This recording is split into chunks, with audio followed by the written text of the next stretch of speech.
Just keeps playing. Just keeps fucking playing. Don't know what's going on here. There we go. I don't know what the fuck is going on with that intro.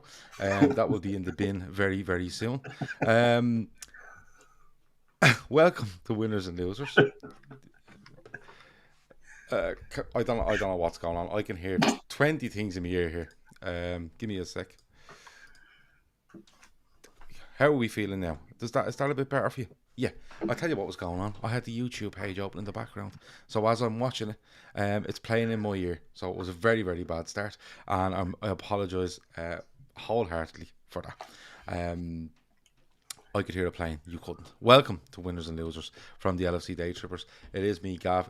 With me this week is Emmett. Just the two of us. It's going to be a little bit different this week. We're going to do some winners. We're going to do some losers. We're going to look at the weekend's football, where we're doing those winners and losers. We're going to have a look at the midweek games coming up. We're going to play some Bet Me, where you, the viewers, are going to pick our team for us for the Manchester United visit to Liverpool, and we'll get to that later. We're going to talk about our charity. We're going to talk about loads of different things as we go out through the evening. Emma, how are you? Yeah, good. Another game out of the way. The quad is on. Mm-hmm. It's happening. Yeah.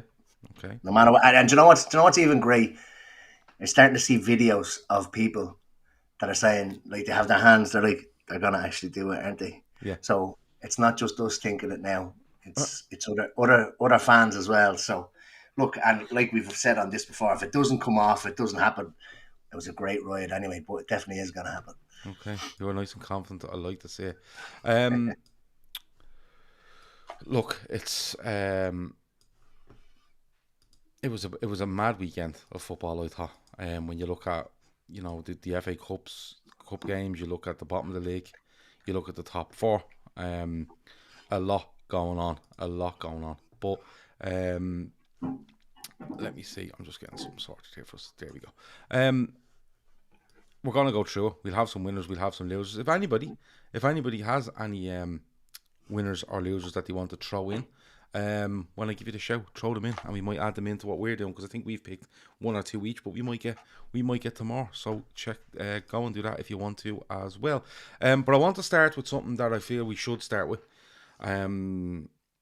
It's awful news, to be perfectly honest with you, and we're into a build up now with Liverpool versus Manchester United. But there's some very, very sad news came out this evening with regards to Cristiano Ronaldo and his partner, Georgina Rodriguez. It goes a bit like this for anybody that hasn't heard about it. I'll read it out for you. It says, it is with our deepest sadness we have to announce that our baby boy has passed away. It is the greatest pain that any parents can feel. Only the birth of our baby girl gives us the strength to live this moment with some hope and happiness. We would like to thank the doctors and nurses for all their expert care and support. We are all devastated at the loss, and we kindly ask for privacy at this very difficult time. Our baby boy, you are our angel. We will always love you. Kind of puts it in perspective, doesn't it, Emma? Like we're talking about quadruples, and we're talking about stuff like that. We're leading up to a game against Manchester United, which we were going to discuss later on anyway. But that's horrific news, regardless of who the player is, who he's played for. It's just horrific, isn't it? I said it in the telegram. He's a human being. So and unfortunately, that there are people out there that will forget that. Yeah, he's a worldwide megastar, but he still hurts and suffers the same as myself, yourself, or anybody else. And I can't even begin to even imagine the pain and suffering that they're going to go through at that loss. It's absolutely horrific, and not even taken away from it. But for every Ronaldo and Georgina, there's a John and Mary in Tipperary or in Manchester or in Glasgow. Do you know what I mean? And that's why, and I know that your charity partner is Féileacáin. They help deal with stuff like this. Look, Ronaldo's going to get hundreds of thousands of well wishes from everybody. This news won't not touch anywhere in the world for Ronaldo, but it's charities like Féileacáin that look after the likes of John and Mary or Brian and Patricia, or whoever it is, the people Or that indeed, go Ronaldo and his partner. unnoticed. Yeah. But that's what I'm saying. So like this is his is going to be worldwide news, while there's millions of others that will go through this as well, and that's why some charity like Féileacáin is really important for those people that don't have thousands of well wishers and people to try and comfort them. Mm. Féileacáin is they step in and do that work as well. Like so, Yeah. but it's awful news regardless of world megastar or whether you're just an ordinary Joe Soap down the road. I don't even it doesn't even bear thinking about. I'm a dad. You're a dad. Like you said it yourself earlier on, it would nearly finish it off. Like I have to say. Yeah, like you know, Ronaldo won't be at Anfield tomorrow night. I don't know when you'll see Ronaldo again playing for Manchester United. If it was me in his position, you wouldn't see me again. For this season anyway. Because it's just horrific, you know. And I didn't know his partner was pregnant with twins because I don't follow Ronaldo or what he does, or you know, I just don't. And then I actually seen someone tweet today saying that's horrific news about Ronaldo, and I was like, what? And I had to look it up, and then actually realised that his partner was pregnant with twins. And it's just, you know, we're all excited about football, and we're, you know, there's nothing wrong with that. But when you think of it today, you know, I think everybody that's at Anfield tomorrow night or is watching the game on TV will take a minute to think about Ronaldo's partner and of course their child that they just had in the loss of their son. So, you know, it's terrible. I didn't think it was right to open the show with anything other than this, because it goes above and beyond football. You know, it really does. So from me and everyone at the LFC Daytrippers, and I'm sure everyone in this chat and every Liverpool fan out there, we'd like to offer condolences to Ronaldo and his partner and their families. You know, we will talk about our charity later on, and this isn't us trying to plug a charity off the back of this. It's not that at all. But we will talk about our charity later. But it's horrendous news. It's terribly sad. And look, we're not going to come in here and tell you we're the biggest fans of Ronaldo, because we're not, you know. But as a human being, and as a man that and a woman that's going through what they're going through at the moment, I hope to see Ronaldo back on the pitch soon, enjoying himself. I think that's the least we could offer to Ronaldo, even as a Manchester United player, to see him back on the pitch, enjoying himself and getting the support, in a kind of live sense, from not only Manchester United fans, but I'm sure other grounds that he will visit, or travelling supporters coming to Old Trafford, for people to reach out and show a bit of respect to him, and show that this does go beyond football at times. I think will be really, really nice. So we just wanted to say that before we moved on. We're going to do winners and losers. If you're in the chat and you want to throw a winner or a loser at us, we might just freestyle this for most of the show, where we just go, oh yeah, that's a good one, and we go with that for a minute. But Emmett, let's start you off with a loser of the week. Who would you like to go with a loser of the week? So I think I sent you earlier on Arteta and Arsenal, but I could have easily sent you Spurs. But I leaned more so towards Arsenal because Spurs played the early game and Arsenal were going up against Southampton. I had a chance to get right back neck and neck with them, and they went and threw it away. They went on a tear of about 5 or 6. Was it 5 or 6? Probably more than 5 or 6 wins. Put together a good run. Went through a bit of a bad patch. I think it was Palace, Brighton, and now Southampton. And like I said, Spurs went out and did what Spurs do. Very Spursy, losing to Brighton. And Arsenal had a chance to get right back into it and absolutely fluffed it. And I don't see who wants fourth place anymore. It's just crazy. It's normally exciting, the race for fourth. It's becoming a bit farcical. Yeah, and like, look, there's normally you have the bottom is cut and dry. I think the race for race against relegation, or the fight against relegation, has been a lot more interesting than the race for the top 4. If I'm being perfectly honest, this season.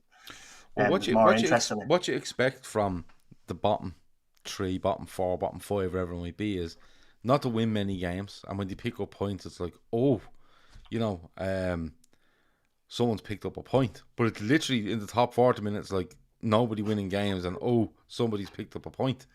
You know, Spurs play. I checked on about 80 minutes. I think about 80 minutes, and he hadn't had a shot on target. Against Brighton.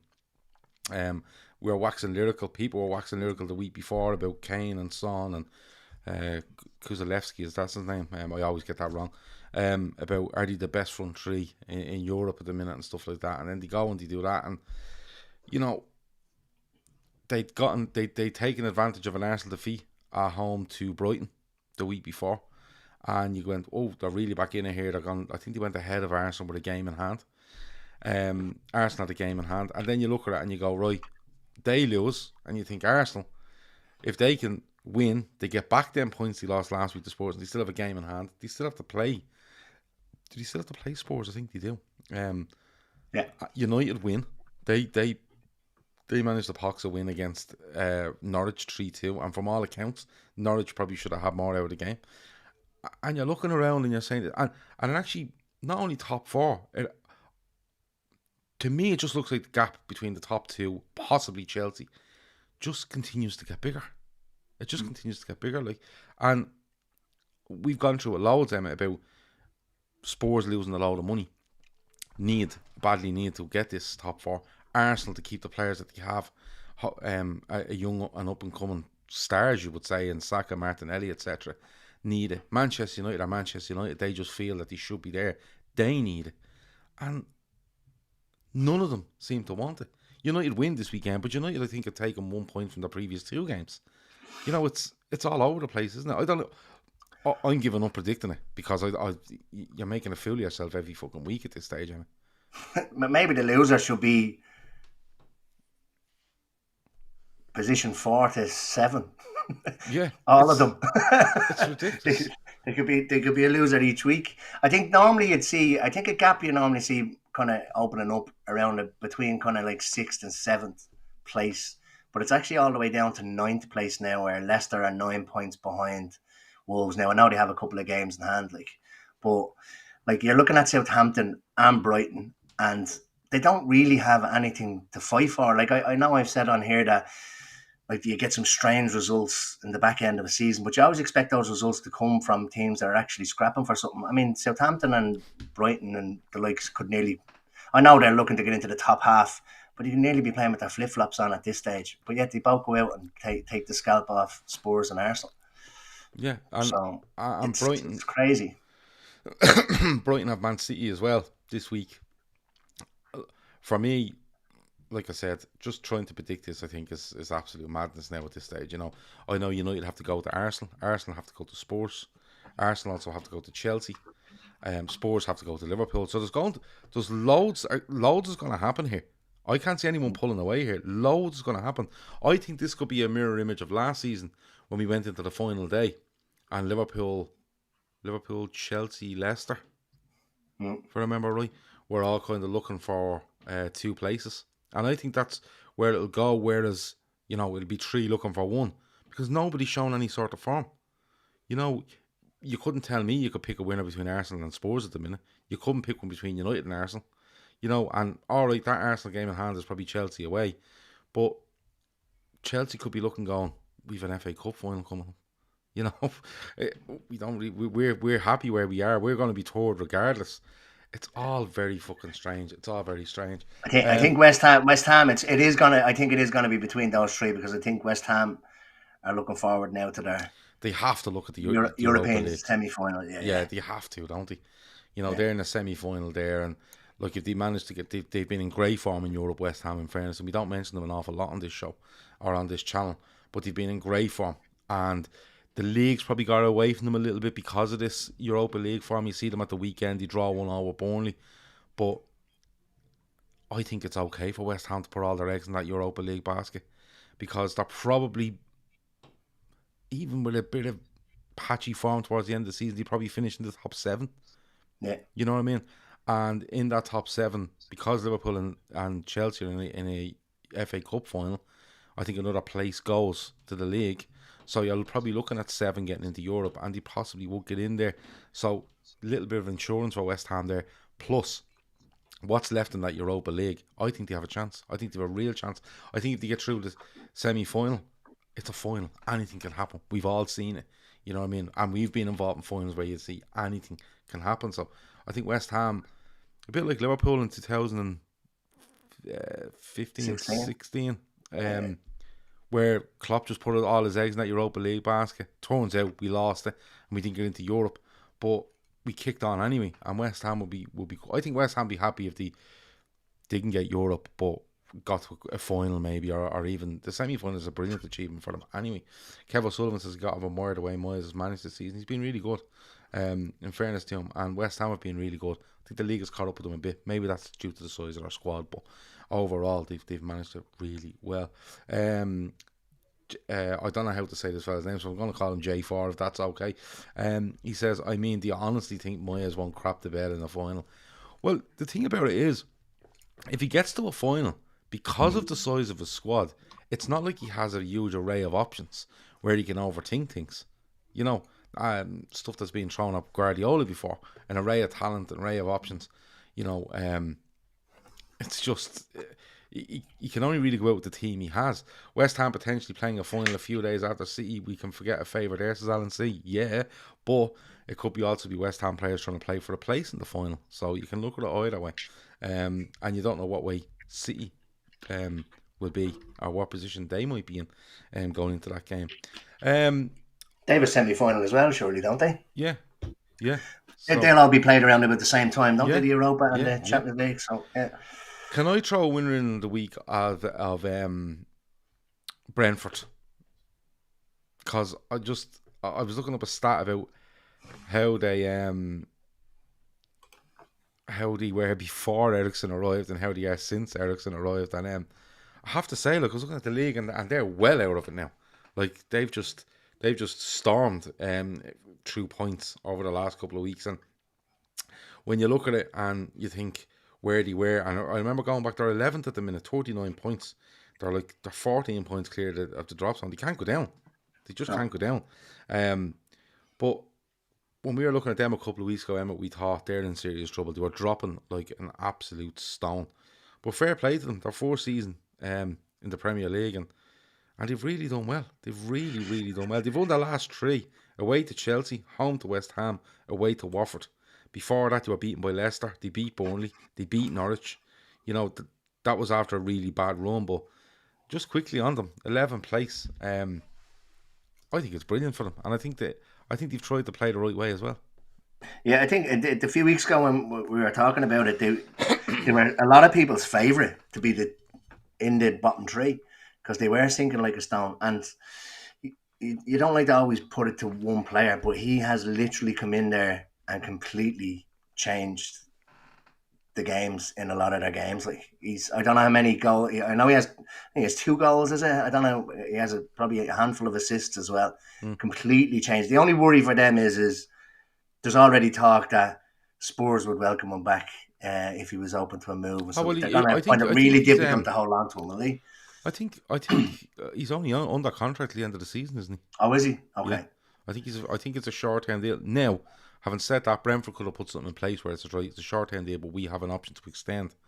And I'd be surprised if they haven't got that, actually, because it would have. I'd say that deal would have weighed heavily in Brentford's favour when they were kind of going through it, you know, because of what's happened to Christian Eriksen in the last year. But I'd love to see him stay at Brentford for another year. I think fair play to them for taking that bit of a risk on him. Letting him play, getting the best out of him. He seems to be enjoying himself, but you never know. I'd have Eriksen at Liverpool tomorrow. I think he's a fantastic footballer. But Sam Tandy says Eriksen's signing was massive for Brentford, a lift for the club. But they're staying up, and it'd be interesting to see because somebody says they'd be a bit like Sheffield United. Really good fourth season. See how it goes in the second. Kevin Ball that happens a lot of clubs though, doesn't it? The second season is the hardest because you're figured out a little bit. And people get cop onto you a little bit. Only a 6-month loan deal, says Kevin Ball. But would think he stays with them after they gave him the opportunity. Yeah, I think so. I'd like to see him. And don't get me wrong, I think he's a fantastic footballer. And I'd love to see him at Liverpool. But you know, looking at it, my heart kind of says, no, if go with Brentford for another year. I think it's been good for him. It's been good for It's been good for them as well. So let's I think see where. it's a lot to do with the manager, though, wasn't it? He's Danish, isn't he, Frank? Yeah, He's Danish, so I'd say it's I think probably he is. Yeah, he may have known him outside of football or known somebody belonging to him through football or something like that, and that's probably why he ended up at Brentford. yeah. As much as them taking a risk on him, but yeah, you'd like to think, and he seems like a decent chap as well. Like so, you'd like to maybe think that he'll say, "Look, I'll give it another 6 months, see how Yeah. we go." Yeah. Chris Brack wants to give a shout to Sadio Mane. 6 goals in 7 games. The number 9 was brilliant yesterday. Bullied City. Chris is in the chat, so Chris will keep an eye out for our BetMate stuff later. We call it the team from as he go. He'll put it through our app for us, and we go from there. What do you make of this thing with Burnley sacking thing? Now, before we go on, I've seen rumours about fucking Dyche and Duncan Ferguson and all sorts, and I haven't got a clue if it's true or not. So I'm going down the route that it's not. Okay, and we're not going to discuss it. But overall, it's a fucking mad one, Emma. Yeah, it's crazy. I think I don't know who I was listening to earlier on, and they were saying that Duncan Ferguson, Dyche should be he should be the mayor of Burnley at this stage. The things that he's done for the club, it's a really strange one. And I know we're kind of thinking to ourselves, right? Well, we'll go with the rumors not being true, but you kind of nearly have to think to yourself, it has to be something along those lines, or something has changed, or he's done something that's so bad that they felt that they've had to get rid of him. Because I know they're down the bottom of the league, but they're nearly always down there, and he still has 7 games to go. I just think it's really strange to try and change it when he's kept them up so often and for so long, to go change it right at the end. They could be writing their own push down into the championship there. The thing is, right, if we take it on face value that it's done as a footballing decision, all right, you surely, after what Dyche has done, Kevin Sullivan says the Dyche decision had to happen, but it should have happened weeks ago, right? But it hasn't happened weeks ago, and now we're 7 games from the end or whatever it is. Surely, for what Dyche has done, now I know there was a bit of controversy with him the start of, I want to say this season or the season before, where, do you remember they let Jeff Hendrick go without him knowing? They didn't offer him a contract, just let him go. Sean Dyche didn't know about it. Sean Dyche wasn't happy, and there was rumour then that he would walk from Burnley, but he didn't. But unless you're ready to bring somebody in and say to yourself, right, a Sam Allardyce, where you try get, a Sam Allardyce-esque type manager, where you just go for it, hope to do something over 7 games, keep yourself up, or you bring in someone like an Eddie Howe, where you go, he's going in. If they stay up, great. If they don't, he's in the championship. He's a good championship manager, and we're looking to the future. But he wouldn't bring Eddie Howe because he brought him in before and he got homesick because he was an hour from his gaff. But you know what I mean? But this is like Ben Mee standing on the sideline, helping to manage the team. He's their fucking centre half. It just seems very, very weird, and maybe there's something behind other issues away from football. But if it comes out that it's just being one of those decisions where they go, right, Grant, we don't think he can keep us up, we're letting him go, it's a very strange decision for me, Emma. I think, like you said there, you'd have somebody in place, and that's why, and I'm sure thousands of others, as soon as I heard the news, I thought Big Sam is coming in till the end of the season. But the fact that they don't, there's been no kind of talk of them having somebody coming in, and obviously you've got the usual betting sites put up the favourites for the job and stuff like that. The fact that they don't actually have somebody in place, and I know it only happened a couple of days ago, would suggest that it was an out of the blue decision. It wasn't a planned decision because they don't actually have somebody there. Again, not getting back to the rumours, but to me, it's something has happened, and they've had to let him go. Yeah, because Jonathan says the relationship between Dyche and the owners has been deteriorating recently, a lack of investment, etc. Yeah, that goes back to I think it might have been the start of this season or last season. It was definitely something around Jeff Hendrick, because Jeff Hendrick was at Burnley and all of a sudden, bang, he was gone.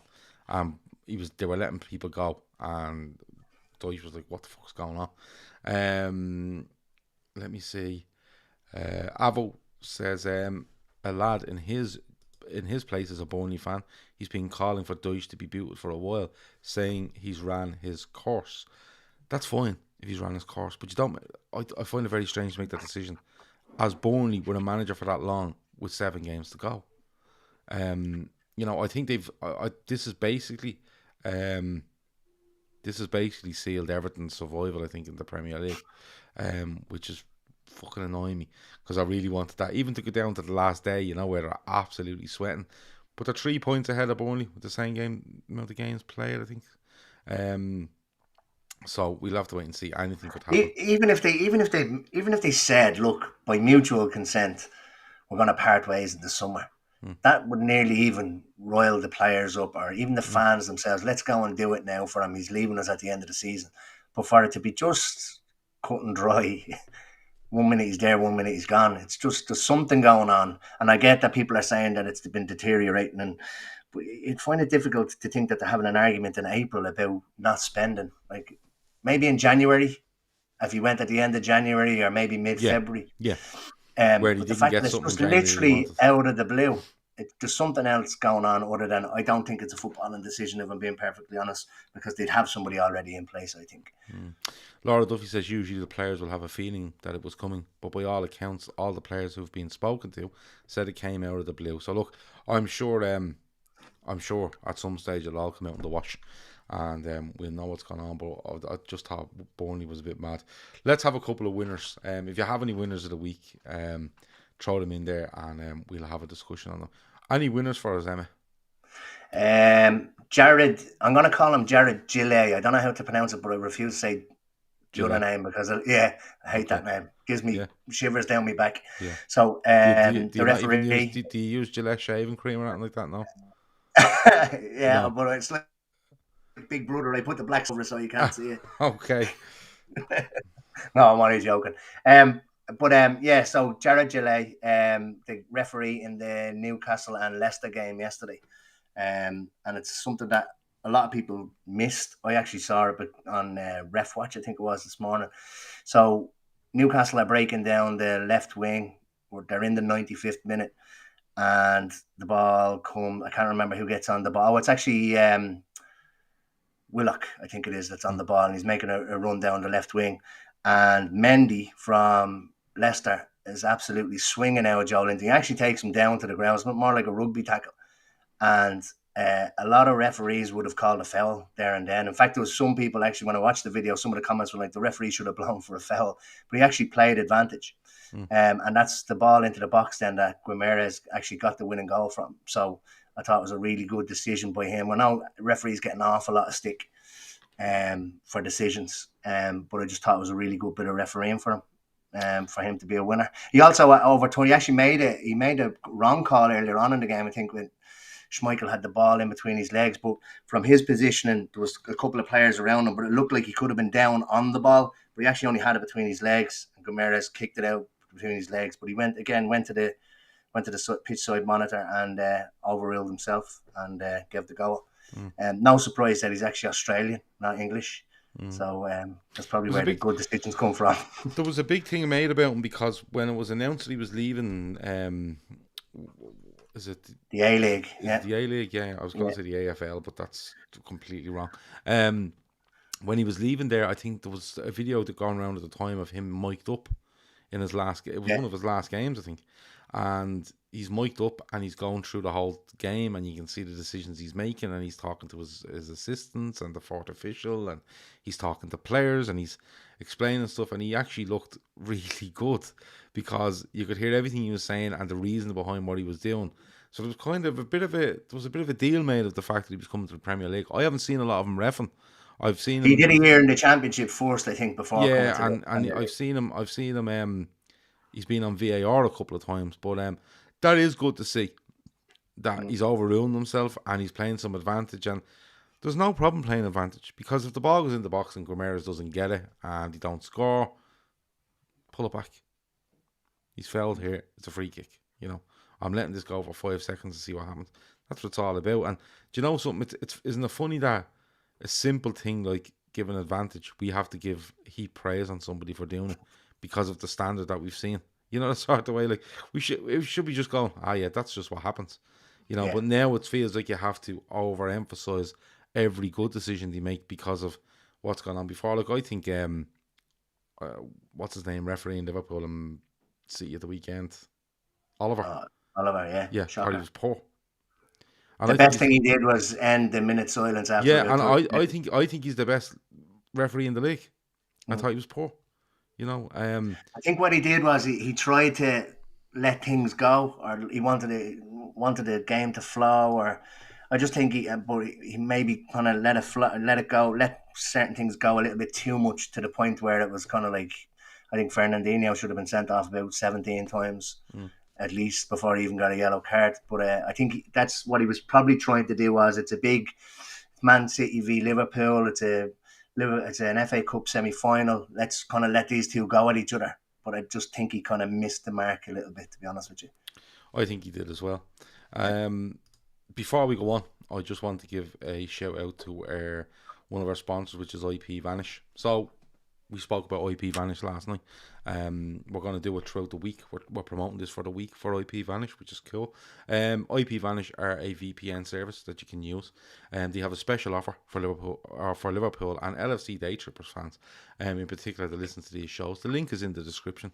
You can go there and click on it, and you will get your VPN for about $3.20 a month. It's a special yearly rate that they're doing.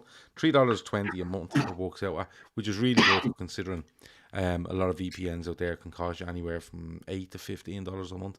What does it do? It just gives you added security. It keeps your private data. It keeps it away from hackers, advertisers, prying eyes. Really, VPN. It's very easy to keep keep yourself private and secure on the internet. Encrypting 100% of your data, which is always good. Private details, passwords, communications, browsing history, and more will be completely shielded from falling into the wrong hands. That's why people use VPNs. Your physical location can be hidden, which is also good as well. Makes you virtually invisible online. It's that simple. You can use it on computers, tablets, phones. Doesn't affect the speed of your machine when you have it in there. So if you're at home or you're out or whatever you're doing, you can go online with IP Vanish and it protects you as much as it possibly can.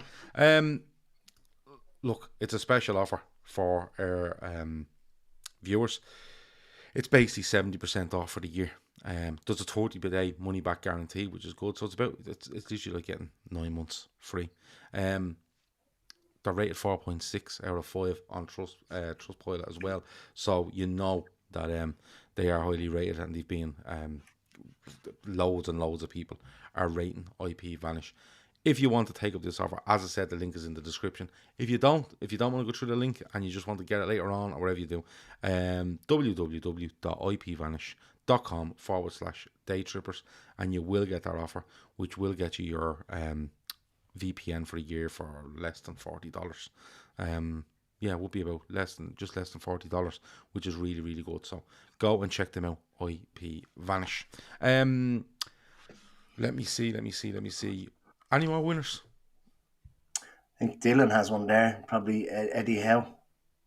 Oh yeah, Dylan says Eddie Howe has done a great job at Newcastle. Next season, with a full pre-season and more signings, they will certainly be one to watch.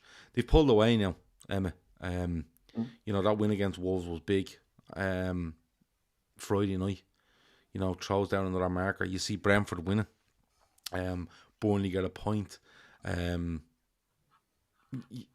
It's just another. They're safe now. They're safe. So they'll be looking at next season.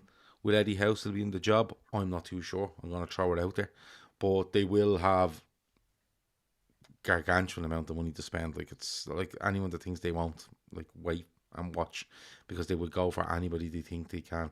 But no, they've done a good job. They've been a bit hot and cold of late, but overall, Emmett, they've done well to get over, because I thought halfway through the season, I thought they looked doomed, to be quite honest with you.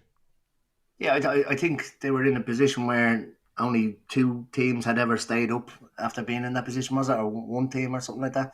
I think coming up to Christmas, they were in a position where everybody had them dead and buried. So I don't know how much, look, Eddie Howe is obviously in charge. I'm not sure how much of it is down to him, and maybe more down to signings. Did he make the signings? Did somebody else make the signings? But I was listening to a podcast earlier on. They were saying even the atmosphere around Newcastle, and I mean the atmosphere at Newcastle Stadium is normally fantastic. It's probably one of the better of them. But they said that even the atmosphere is slightly different, and the way that the Newcastle fans are enjoying games is slightly different to what it has been in the past. So I think it's a complete turnaround for the club. Yeah, they'll probably spend hundreds of millions in the summer. I think Guimaraes, I'd never heard of him, to be honest with you, before obviously listening to this podcast. But he looks an absolute player. Like they were saying, he's like Kante with goals. And to come out after the game and say he wants to play hundreds of games at St. James's Park, like that's exactly what you want to hear, especially the Newcastle fans will love that coming from him. Yeah, absolutely. And you know what, whether you like it or don't like it, it's going to happen. They're going to spend a lot of money, and no one can stop them. You know, there's always the argument over the ownership of Newcastle and how it came about and who's doing it, but at the end of the day, they're here, and when they're here, they're going to make a massive splash. It's a bit like when you think back to 2008, 9, 10 maybe, when Man City started really putting the pedal down. When you think of 2004, 2004, when Chelsea started to put the hammer down. But we've seen it all before, and other clubs are going to have to react and continue to get better and better. You know, I'm not saying Newcastle will challenge for titles or anything next year, but the trajectory that they're possibly going to be on with the money they have in place, the stadium they have, they could be real contenders, I think, in the next 2 to 3 years. You never know. It depends how big they go in the summer. You know, I don't think it takes an awful lot in this league to jump from 10th or 12th into proper top 4 contention. It doesn't. No, sure. Look at West Ham. Yeah, it doesn't take this season. Tierna McVeigh says, I want this one. Hold on. No, I'm not letting this go. Rodgers posturing for the Newcastle job in a post-game interview. Very cringy. Didn't see the interview, but I do believe 100% that Brendan Rodgers would be flashing his bits at Newcastle for that job. So if anyone wants to get me the quotes or throw a link at me as to watch it, but what a man. What a fucking man that is. Let me see. Stefan Max says Newcastle are just another nail in the coffin of the game. Yeah, could be. Reclaimer wants 100 likes, 211 people watching, 87 likes. If you want to hit that, go ahead. Anyone has any winners, throw them in there. Any losers, throw them in there. We're going to get to BetMate in a minute and pick our team, or you're going to help us pick our team rather, for the Liverpool v Manchester United. Might get back to winners or losers in a minute from the weekend, but just looking forward a little bit. Liverpool play Manchester United tomorrow. The lads on the Fatback 4 last night. Well, I was there. I'm not pretending I wasn't. But the 3 lads, I asked them about the Manchester United game, and they are extremely confident going into this one. I have heard bits like Fred is missing, McTominay's missing. It looks like Ronaldo won't play. I'll be flabbergasted if he plays tomorrow. I can't see it. But I think Varane is missing. Shaw is out. Wan-Bissaka is out. I don't know how true all these are, but that's a lot of names to be missing from a team that, for me, and Keith said it last night, the stuff they're offering up is just shocking. Yeah. It's like they don't want it. If you offer the end of season tomorrow, I'd imagine they take a hand off for it. Players just don't seem to want to play. Like in years gone by, maybe if Liverpool were going, not even for a quadruple, because that's nearly unheard of, but if they're going for the league, any years gone by, United players would be all up for coming and putting a spanner in the works for us going for a title. I don't see any of that kind of fight out of them. Even their own fans. Like I'm in WhatsApp groups with Manchester United fans, and the banter's gone just as bad as their football. Like it's non-existent. So I have no fear whatsoever. They can, even if all of those players are fit, I honestly don't think they lay a glove on us. Like I said, even with other teams coming. Like there's always this where if you put a bit of pressure on Liverpool, and even in recent years, if teams put a little bit of pressure on us, we might kind of buckle a little bit at the back. But like, look at the pressure that was put on us the weekend against one of the best teams in the world at the moment, along with ourselves, and we stood up to the test. So I think teams are coming and thinking, not is it even worth our while having a go at them, but like it's nearly I think some teams, I think it's nearly a foregone conclusion that it's like a draw is nearly our best result, because we just have that aura about us now. And again, it's not just Liverpool fans that are saying it. You listen to, I know Clinton Morrison wouldn't be the best person in the world to be kind of using as an example, but he's just saying he doesn't see who beats us. He just doesn't see who beats us. There's other pundits have said he can't, like even Roy Keane, like coming out, it must break his heart seeing how good we Roy are and Keane having is to a talk joking about how Liverpool good fan, we though. are. Oh, was he? Yeah. Yeah. Oh, but to hear that, like it is like that's what kind of makes me like that's what kind of makes me feel like it's on. Like who's gonna stop us? Do you know what I mean? Well, look, if you're looking at United tomorrow, just taking that one in isolation, you're probably looking at De Gea in goal, Tellez left back, Maguire centre back with Lindelof. Who does he play right back? Wan-Bissaka or Dalot, Dalot, is Dalot it? or whatever his name is. Yeah, He's no McTominay, he's no Fred, so he'd probably have to play Matic in midfield Pogba, with Pogba in a 2. And then he'd probably look at Sancho, Fernandez, Rashford maybe off the right. Elanga, someone along Yeah, them. maybe. Yeah, You know, I look at that team and I think, well, midfield, the two in midfield are going to have an awful time. Tellez and Dalot against whatever we put up there is madness. And then Lindelof, I don't mind Lindelof. I think he gets them out of more trouble than he gets them into. Maguire is just a nightmare. Like he's just a fucking nightmare. I'm confident going in tomorrow. I was speaking to a United fan, and I always mention this person. He's my brother-in-law. I'm a big United fan, and I said to him at the weekend, Easter Sunday, I said, "You're back in the top 4 race, blah blah," and he said, "Yeah, until Tuesday when we get knocked back out of it again." And I went, "Really?" And he goes, "Yeah." He said, "My only hope is that I've seen brilliant Manchester United teams drop points to Liverpool sides that you would 100% expect to beat, but that's about 10% of me is thinking that 90% of me thinks we will absolutely get bashed." And we'll have to wait and see. Apparently, some breaking news on the Daily Mail website is that City have agreed to deal with Haaland, 500 grand a week. The money I seen for that was incredible. 150 million to be paid to Borussia Dortmund, his father and his agent, and he's going to be on $1 million a week gross. 40 million a year or something. Yeah, we were saying. So yeah, I fully expect that to happen. I have done for a while.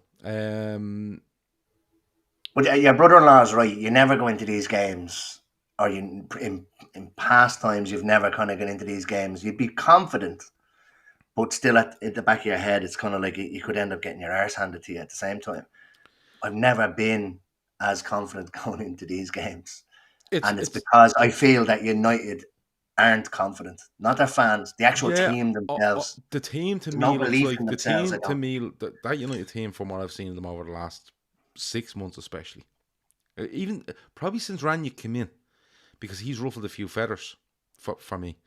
But when I look at them, I see a team that just want the season to be over. I see loads of players that want the season to be over so they can sort their own futures out and go from there. There's a lot of them there, I think, that want their future sorted out. Like, and I'm not talking just Ronaldo or Cavani, but I even think the likes of Rashford, the likes of even the likes of fucking a Lindelof or a Wan-Bissaka. I think there's loads of them are looking going, I couldn't be arsed with this. You know what I mean? And they might make it easier for the new Manchester United manager coming in because they want to go, and he probably wants them. But we have to wait. You know what speaks volumes as well is that I saw a video. I don't know who it was that was saying it, but apparently a lot of the players have actually reached out to Donny Van de Beek, or whatever way you pronounce his name, and asked about Ten Hag. And like, I just found that a little bit strange. Like, do you know what I mean? It's like if the rumours are to believe that like the changing room, like, do you know what I mean? They have an awful lot of say in what goes on, or they've had an awful lot of say in what goes on. Like, the fact that they're reaching out to Donny Van de Beek and asking about this manager, it's like trying to get a feel of what he's like. Now, Donny Van de Beek has said, you're all going to absolutely hate him because his training is completely different to what you've ever done before. But I just felt it was a bit strange that, okay, maybe one or two asking about, but it's like the changing room are kind of nearly trying to have a say in who actually comes in as manager. I know they won't, but the fact that they're actually making inquiries with Donny about what this Ten Hag lad is like, it's kind of like, it's nearly like when, I don't know, when you get a new boss, you try and kind of be nice to them or try and be pally in case you want the old sly day off or something like that. My concern about Ten Hag is that I've had to ask for so many things going in here, so many things to change in order to take the job. You know, it's like someone going, he should be coming in there going, A, B, and C, we need to change. The rest is good, but there's so much there that he's looking for, like fucking page reams of stuff that to change, and he wants assurances on them all, you know. But I don't know how long the assurances will last. But we'll have to wait and see. Right, bet me. Liverpool versus Manchester United. These are the rules. Okay. 11 players. You can only pick max 6 from Liverpool. So you can pick 6 from Liverpool, 5 from Manchester United. 2 goalkeepers, 3 defenders, 3 midfielders, 3 strikers. We'll pick our starting 11 then. 4 on the bench. Captain gets double points. And the vice captain gets 1.5 of their points. So we're going to get people in the chat to help us out with this, if that's okay. So there it is up on screen. The pot closes at 5 to 8 tomorrow evening. It's £5 to enter. Minimum £300 payout. It is UK based before anybody starts at me. It is UK based, but you can go in if you're in the UK or you know someone in the UK that you want to play along with. You go to, there's a link in the description again for BetMe. You go in there, you download the app. You get a free pot actually when you download the app to get you, you know, so you can find out where you are and how things work. You can enter for £5. You can play this game. It's basically fancy football, but there's no budget, as in, you know, oh, Salah is 12 million and Diaz is 10 and I can't afford them. You just pick players. There's points scored on goals, saves, interceptions, passes, tackles, all that sort of stuff. So I'm going to nominate, or just say yes in the chat if you would like to play this. If you would like to pick the 6 Liverpool players, type in yes. If you would like to pick the 5 Manchester United players following that, type in United, and we'll go from there. Steve Nicol reckons Ten Hag has ruined his career. Kieran B says, that kid Lingard, can I pick him? We might see him tomorrow actually. I'm half a bottle of vodka deep. It might be a good idea to ignore me, says J Star. I think I've got his name right now because I think he said it earlier to me. So just say yes if you want to pick the Liverpool players. We pick the 6 Liverpool, then we pick the 5 United. We put them together, we pick a starting lineup, and we go from there. Alex says yes. He's the first man to say yes. Alex, give us 6 Liverpool players. Okay. Remember, you can go wherever you want, but we'll have to. You will literally have to have, you could put all the Liverpool players in your starting lineup, couldn't you? Bar one, I think. Yeah, bar one. So, or Allison is going to pick the United ones. He said yes, or he said United. So, Alex is going to give us 6 Liverpool players, or Allison is going to give us 5 United players, and we're going to go from there. So, Chris Bracker's throwing names. Chris Bracker's not allowed to throw names. You're not in this game, Chris. You're only meant to take the fucking names. All right? So chill out. If you were going for this, though, if you were playing this, Emma, who would you go for? Who's the player tomorrow that you think will start and B will have a massive influence on it? Because with this game, you have, goalkeepers for saves, but also clean sheets. Defenders for clean sheets and goals. Obviously, get more for goals than forwards do, but stuff like interceptions and stuff like that, that's where you might want to put a United player in. You might have to intercept an awful lot. That's what I was thinking. Yeah, I was thinking, if you're going to pick the two keepers, Alisson and De Gea, but who do you actually start? So Alisson, I think, would be a model for the clean sheet, but how many saves is De Gea going to make? But the thing is, if De Gea makes 10 saves and concedes 4 goals, I don't think he makes anything. Veranda Cheese says, why can't I pick players? Well, I've asked them. I've asked people to say yes and you didn't say yes. Pick players if you want. You know what I mean? Stop moaning. He's moaning every night at me. And I'm going to get off this now and go on to the Xbox with him, and he's like, he just pretends nothing happens. He just throws fits every night and pretends that nothing happens. Alisson has put in his team. But here we go. I have to wait Alisson because I have to see who Alex picks.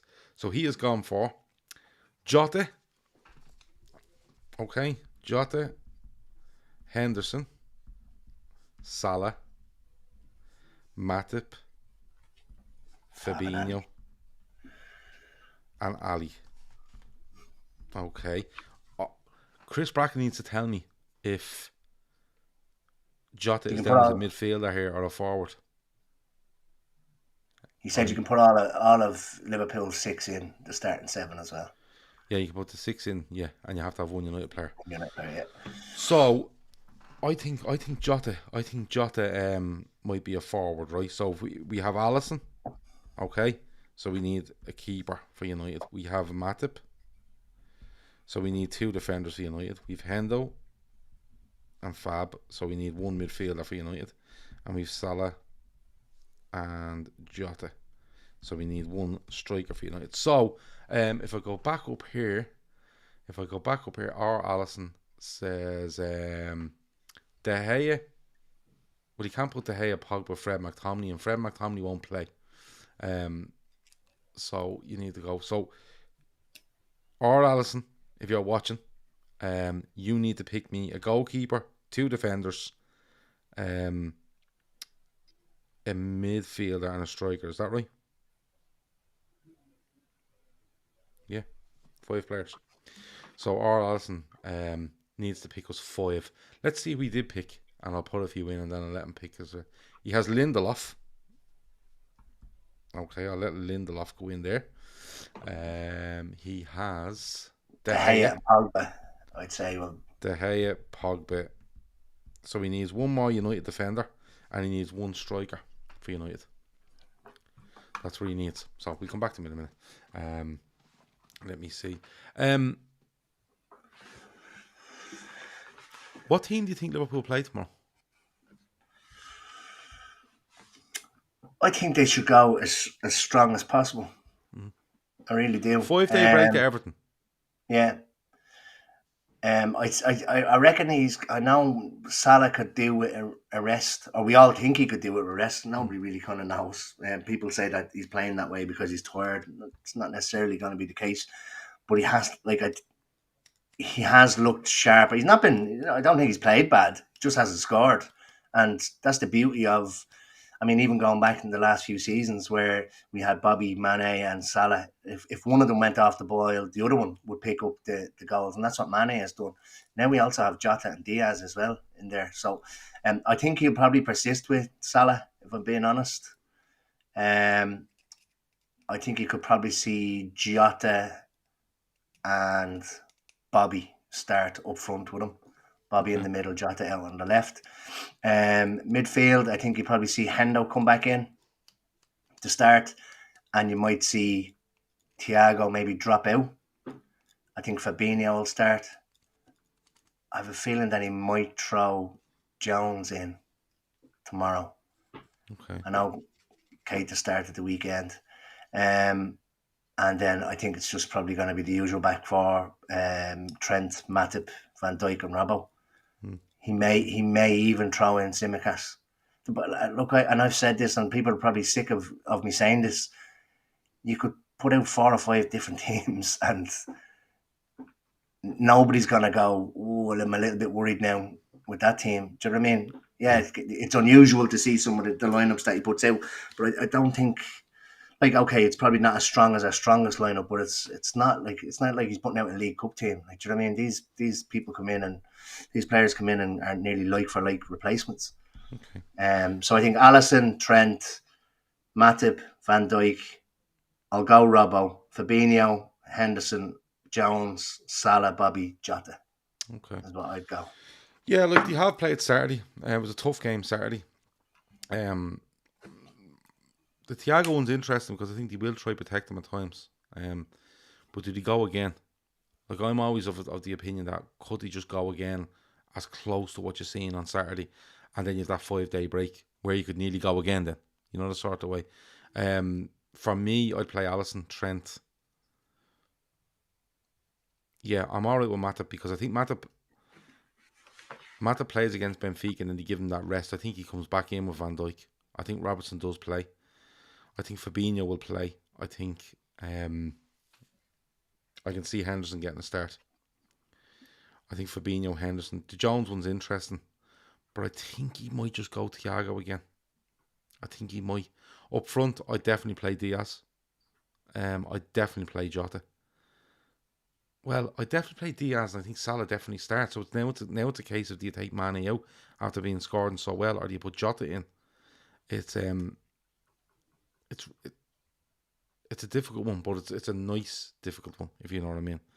And I don't think when we're picking these, and I can see some of the comments there, I think it's Curtis says, I hope Mane doesn't get dropped. I hope so as well, but I just think that with the games that are coming up, and whenever we pick these teams, I'm not suggesting that I think a person should be dropped. It's just that it's getting minutes into the legs for these lads that maybe didn't start the last game, and rotating. Like, it's 11 games left to go now, 11 possible games left to go. Actually, do you know what? It's just about keeping lads ticking over, I think, at this stage. Yeah, and someone meant, do you know what? I actually think he mightn't do Thiago. I think he might do Henderson, Keita. I think he might do that. But either way, I'm gone. The way I'm gone now is, like, just put the 11 out, and I'm happy with it because you can't argue with them. Where are you meant to bring an argument from? Like, how the fuck are you meant to watch a Liverpool 11 being named and go, oh, this is a lot of bollocks? Like, come on. Do you know what I mean? Look where we are. They are out there, though, Gav. Oh, they are out there, but listen, it's like Gary Neville. Ignore him, like, at all costs. I did see Gary Neville's tweet today about it being 1 year on from the Super League and managed to crowbar in a thing about the Glazers when he's literally fucking mental, that fella. Right, we have, courtesy of Alex or Alisson, we have Alisson and De Gea as our goalkeepers. We have Matip, Shaw, Lindelof as our defenders. I'm not too sure if Shaw starts, but we'll put him in. Hendo, Fabinho, Pogba as our 3 midfielders. Salah, Jota, Sancho as our front 3. So, I think our starters will be Alisson. Yeah? Yeah. Alisson. You have to have 2 defenders. I think Matip and Lindelof are a good show.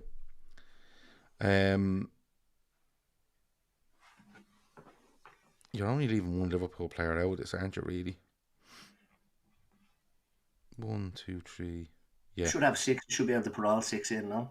Oh, you would be able to, yeah. So we have Hendo, Fabinho, Salah, Jota. Okay, so for Chris out there, Chris, it's Alisson and De Gea, Alisson starting, Matip and Lindelof starting, Shaw on the bench, Hendo and Fabinho starting, Pogba on the bench, Salah and Jota starting, Sancho on the bench. That was your bet-mate bit. And as I said, the captain and vice captain. Oh, captains and vice captains. Let Veranda Cheese pick that one. He wanted to pick the players. Okay, we left Veranda Cheese pick the captain and the vice captain. Okay. If Veranda Cheese would like to give us if you would like to give us the captain and the vice captain. Shaw is out for the season. Let's pick another United defender. Let's just throw one in. Tellez. He's on the bench anyway. Put Tellez in. All right. Yeah, that's the team. We've called her out for Chris. We're waiting on Veranda Cheese to give us the captain and the vice captain because he got very upset a little while ago. Let me see. Let me get back here. I think we're nearly done. We've talked about loads of teams in the Premier League, managers, referees, games, both on the weekend and coming up. Yeah, I think we're done. Have you anything else before we go? I have to wait for Veranda Cheese now. We'll be here all bleeding night waiting on him.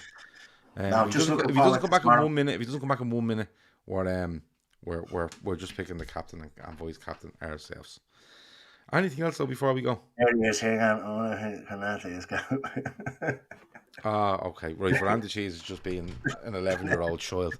So, captain, Salah. I think he breaks the score and duck tomorrow. Vice captain Fabinho. I think he's gonna do his best to mop up as much as he possibly can. That's coming from United tomorrow. Our charity is Féileacáin. The link is in the description. Féileacáin is a fantastic charity. It is a charity which is completely run on donations, completely run by volunteers, and it is a charity that helps people, parents who have lost children during pregnancy or just after the birth of their child. It helps them, it counsels them, and it's so good. It's so good, and it's one we're very, very proud to be working alongside this season. €10,000 is our target. I said it last night. I don't think we'll make it to that, and you know what? I'm a bit disappointed in that. I am not in people in general. I'm just a bit disappointed. Maybe we put a target too close on it. But we'll keep going till we get to the 10k. Our golf day is on the 10th of June. We're hoping to have it done by then and be able to present the money to Féileacáin.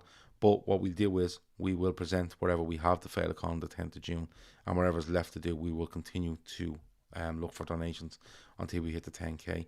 As I said, it's a brilliant, brilliant charity for parents that have lost children during pregnancy and shortly after birth, and the work they do was exceptional. If you go onto their website, Féileacáin, which is in the description as well, if you go in there, you'll see that, and it'll tell you what money would help them, what sort of money would help them. €10,000 would help them for years, and I mean that, years. So if you can get into the description, and if you can get if you can donate, absolutely donate. If you can't donate, just share it. And when you're sharing it, tell people you're sharing it to. Look, have a look at this. Donate if you can. If you can, please share it on and tell the people you're sharing it to do the same. And hopefully, you never know, things might pick up massively in the next 6 weeks or so, 7 weeks, and we will get to that 10k before the golf day. But as I said, we don't give up. We didn't give up on Keane. We didn't give up on Sienna. We're definitely not giving up on Féileacáin. So we will keep going until we get to that 10k. Are we all good, Emma? Are we good to go? All good. I think Red Steve was looking for some crisp chat there. I want to know actually what's everybody's favourite Easter egg. No, I can't get into the Easter egg chat without Andy Young being here. All right. It's in our contract. Oh yeah. But the Galaxy Easter eggs are lovely. United Spurs of America says, new to the channel, do they read the comments? There's your answer, my friend. He does hope, he says earlier, I hope we get top 4. We may need your help. Well, we're going to beat you at Anfield, but we'll do our best in other games if that's okay. United Spurs of America. I'm watching this on YouTube on the Xbox, and it's about a minute behind. Sorry for the delay, says Veranda Cheese. Oh, it's all right. I'll be on there in a minute, and we'll have a chat about it. Chocolate-wise, loads of people like Cadbury's. I like Galaxy. A Lindt Easter egg. Tiernan throwing an absolute curveball in. Where's Andy? Is he okay? Andy is brilliant. He's great. He's extremely busy in work. We knew he was going to be extremely busy in work from Christmas onwards, but hopefully soon we will have him back talking about. He's missed Easter, so fuck him. But I'm sure we can find something else. I'm only messing. We can find something else. Cream eggs. Oh, not sure. Anything Cadbury or Galaxy, says Jay Star. Galaxy are fruit and nut, says Chris Brack. I fucking detest fruit and nut. Cream eggs are the business, says Red Steve. Cream eggs are Satan's spawn, says Alex. Jesus. Look what you started here. Buttons, Easter eggs for me. I'm simple, says Tom Bolland. I like buttons. I like joint buttons. I like the joint buttons as well. I'm looking up here. I've loads of stuff here. I've Terry chocolate orange here. M&M, crispy M&Ms are amazing, by the way. Oh, yeah. Mini eggs, quality. Orange twirl, I can see here. I got a Reese's one, and I have to say I was really disappointed. Reese's? Other than Peanut the butternut, the peanut butter cups, they're absolutely gorgeous, right? But the egg was tiny, and it was like a cross between dark chocolate and milk chocolate. It was actually was rotten. Now the little lad got one as well, and he came in. He said, "Can I have your cups?" Now this before I had opened mine. Yeah. He says, "Can I have your butternut cups?" And he said, "And I'll give you my egg." And I was like, "Ah, yeah, grand." And the little shit obviously knew that the egg was absolutely rotten. Yeah. But no, Easter eggs. Any Easter eggs are good with a good cup of tea, in my opinion. Most of them. Excuse me, most of them do. Mint crisps as Dazzler, wow, what a shout. Mint crisps are great. Golden crisp are also great. Whole nut are great. But fruit and nut can fuck off, in my opinion. That is it. That has been winners and losers. Thanks a million for joining us. We will be back tomorrow night with full-time Reds after Liverpool versus Manchester United. We will have a midweek fix on Wednesday. We will have Thursday off. We will have Sports Unplugged on Friday. We should have a full-time Reds for Liverpool v Everton on Sunday and a Fatback 4. If anyone's in Liverpool over the weekend, let me know. If you fancy a point, let me know. And I am bringing some stuff with me that I may be able to do a show or two while I'm over there. But then again, the dreaded drink, you know yourself. You head off with great ambitions and stuff like that, and then you just end up in a boozer in Liverpool. And you know, I'll see you on Monday, lads. That's basically how it goes. The best Liverpool podcast by far, up the quad chasing Red, says Jay Star. He's half a bottle of vodka deep though, so we don't know if we can believe him. You see, I have a great memory, Jay Star. I have a great memory. That has been it. Talk to you in a bit. Over now.